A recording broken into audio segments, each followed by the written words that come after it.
Of course, people would love to not have to go to a shelter at all, which means they'd like to see that water recede. John Dawson's been watching that. JD. Yeah, and I think Shelby made a good point there about, it's still going to be maybe Tuesday before some of these waters are down enough that people could start to rebuild. But that's under the assumption that we're not going to get a lot more rain, and we certainly have the possibility of getting a lot more rain in the forecast for tomorrow. We have to see how that all unfolds. And just a reminder, stay out of the water. If you're near the flooding, obviously when there's a current, it can become dangerous. But even that slow moving water or just that still water, you've got all sorts of stuff in there that you don't want to have anything to do with. And we're not listed here, but certainly something I've even seen in the video is fire ants. They kind of float around, and they're going to get you. And all of these dangers are reasons that you want to stay out of those floodwaters. Now, if you're in the downtown Houston area or either especially south of downtown, we have not been experiencing nearly that kind of rain. It's a bit of a mild day. It's been breezy.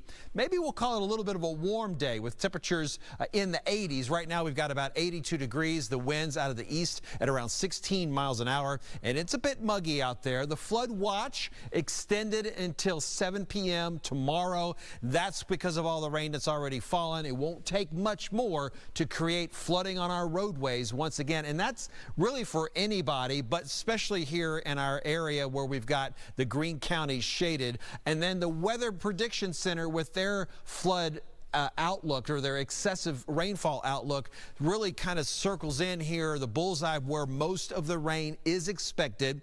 That's going to be that moderate chance, but even our southern counties, which has been quieter, still possibility that you could be seeing some of that rain. Weather where you live, let's get to Montgomery County. This is Magnolia, and yes, looking for rain in the forecast, maybe getting a little bit of a break towards the end of the day. We'll do the same thing for the Woodlands, where we're looking for those showers and storms really in the morning as well as possible in the afternoon. And the temperatures are not something where I think we're going to be too focused on, but it'll be back in the 80s once again. Splendora, looking for those showers and those storms as a possibility for sure. So when we kind of get a bigger picture here as far as what the futurecast looks like for the rest of us, we're going to go through the clock and we'll see that once we get past midnight and into 2 or 3 o'clock in the morning, here comes the rain back in. We get to the late morning hours, we keep the rain around, and then especially in the late evening hours, this is around 5 or 6 o'clock in the evening, some stronger storms could even bring some gusty winds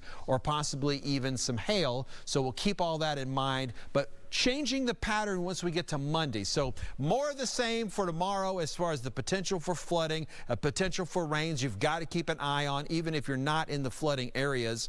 Then we'll change the pattern on Monday. Get ready for some warm temperatures and a drier forecast for the mid portions of the week.